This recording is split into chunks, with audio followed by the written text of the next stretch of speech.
Kwa mzee unapenda sana hiyo nyimbo au si mzee wangu? Nyimbo kwa nini unaipenda hii nyimbo? Inahusia mzuri.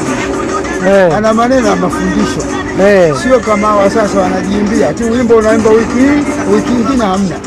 Hawa waangalia huu 2009 lakini kama umepigwa leo. Maana kila chombo kinakwenda kwa stage yake. Hata walipojipanga huyu akizima huyu ajua nipige nini hapo. Kwa nyimbo ya starehe ya Feruzi umeipendea nini nyimbo ya starehe? Ina mafunzo.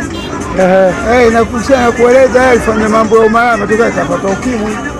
Kwa hiyo unasema vijana sasa hivi hawaimbi kama zamani. Wao shika chupi fanya hivi basi. Lakini hawa ndio wameimba nyimbo. Sababu ukikaa utajua wewe anaimba nini. Una kumbukumbu kabisa unajua wewe anachoimba. Kwa vijana siku hizi wanaimbaje? Shika chupi, shika hivi maana hivyo. Wimbo unapiga leo kesho kutwa ume-expire. Lakini hawa hata wewe angalia nyimbo hii sio leo hii. Siku sana. Lakini ukisikia yale maneno na vile vyombo wanavyovipiga. Kwa hiyo Feruzi ni mkali, yani Feruzi nazungumzia ni msanii ambaye ni msanii bora ambaye wewe mwenyewe unamkubali. Kwa mimi hapa hawa vizazi vipya huyu namba 1. Feruzi huyo. Kabisa Feruzi namba 1. Wasikizi hamna kitu kabisa mzee wangu. Sasa hivi anajiimbia tu.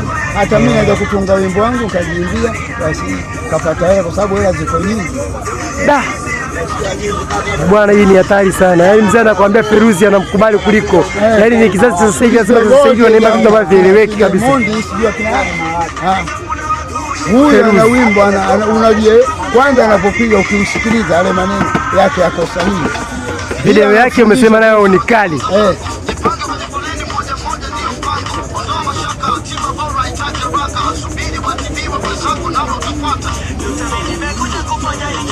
Inasikitisha sana. Kwa hiyo sasa hivi hamna kabisa. Hamna, hakuna kitu.